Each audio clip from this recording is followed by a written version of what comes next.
So the study of Hashkafa, which is Emunah, is to study God, whatever we can about Him, which we'll see. What do we know about this being? But we'll see.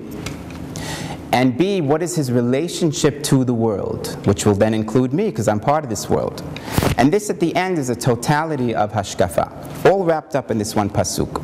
So God is introducing Himself first. That's why it appears, this commandment appears in an introductory manner than a do or don't do manner, you see? Because that alone is a lesson, that He has to introduce Himself first, which means you have to have a relationship with Him first before you embark on anything, because you won't do it.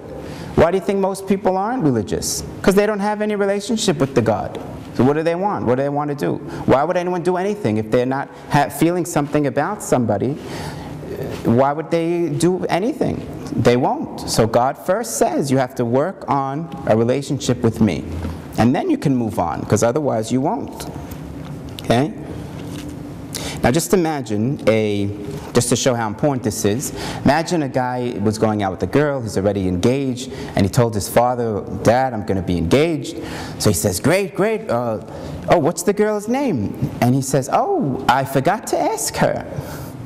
Imagine after all that he forgets to ask her name. What kind of no one would do such a silly thing. So the same thing, we're praying to a being every day and we don't even begin to ask, who is he? So that has to be the first question in our minds. Is there something I can know about God because we're building a relationship? I don't just do commandments. I have to know who He is. A lot of people talk about the Bible, the Torah. We have to do the laws. But they forget to talk about God Himself. That's a very big error.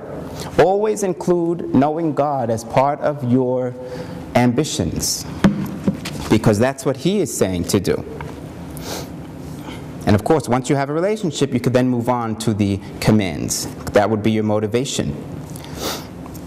Now, we saw that the Maimonides put this commandment as the first of the 613. He put knowing God as first. Why did he do that? Well, so did God. He put it first. The first of the 10 commandments is, I am God, study me. So all the Rambam did, the Maimonides did, was follow suit. God put it first, so he put it first. But why would God put it first? Because obviously it's the first and most important.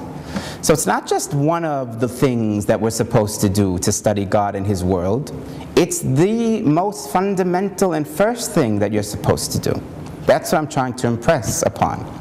That's how important it is, and that's how much God wants us to study Him.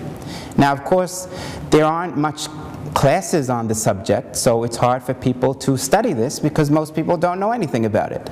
So that's where, God willing, like I said, that I'm going to try and bring out some of the ideas that I learned from my rabbis. Two of them in particular are the Rabbi Kessin twins, Rabbi Mendel Kessin and Rabbi Shimon Kessin, which I'll drop their names as I quote from them. But as a general rule, mainly of almost everything that I'm going to be talking about in this series is going to be from them. And they take a lot of their material from the Ramchal, which is Rav Moshe Chaim Lutzato, from the Derech Hashem, the Way of God, which is basically a basic Hashkafa book. That's really what it is.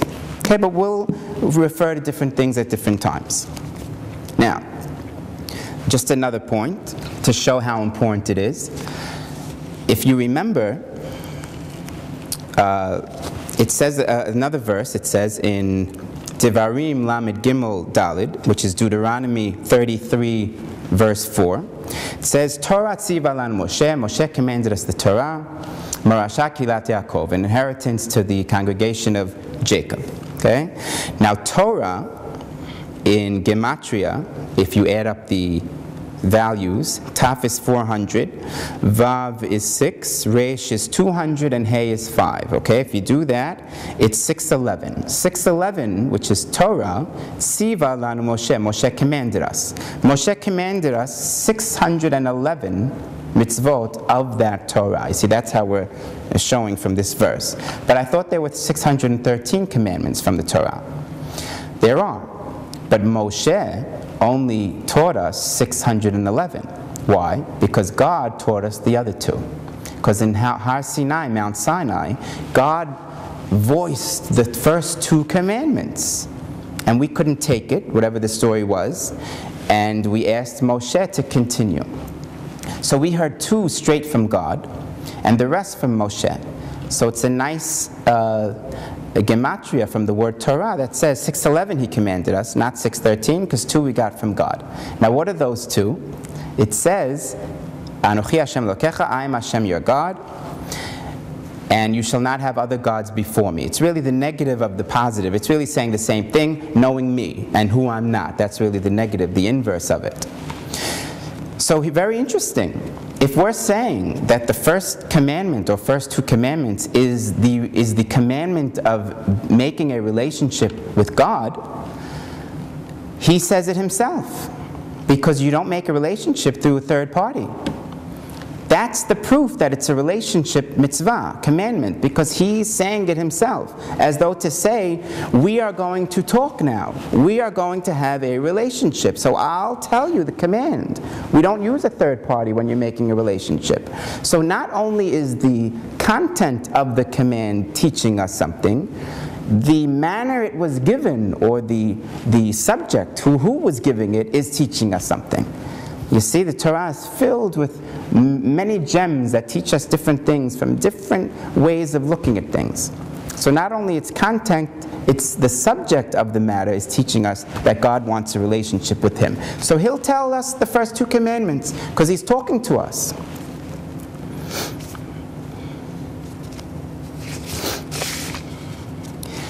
Now it says in Devarim Yud, which is Deuteronomy chapter 10, Pasuk Yud Bet 12, it says, Ve'ata Yisrael, now Israel, Ma Hashem Elokecha sho'el me'imach. What does Hashem ask of you? Ki im li'yirat Hashem Elokecha. Only to fear God.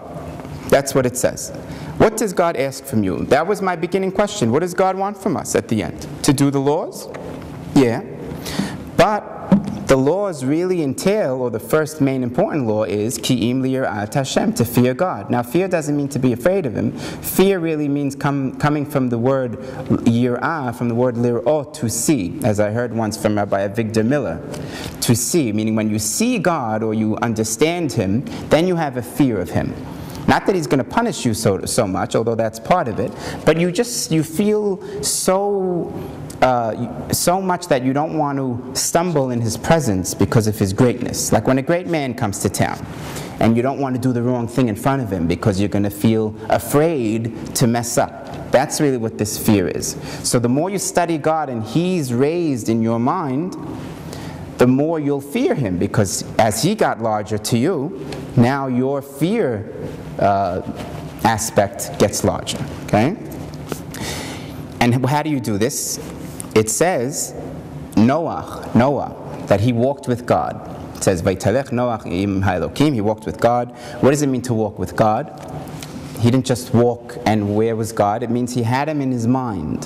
That's what it is. He had a yirah, again, an understanding of God all the time. So as he walked and as he did his things and his whatever business and whatever things what he was involved in, he would have God and these concepts, which I'm going to teach you, God willing, in his mind. That's what we're supposed to do. You don't just do commandments and then you think about God once in a while. You're supposed to have God in your mind always, and that is the commandment. The truth is, the commandment of knowing God is a 24-hour a day, all hour, all minute command. There's no time that you're not supposed to do it.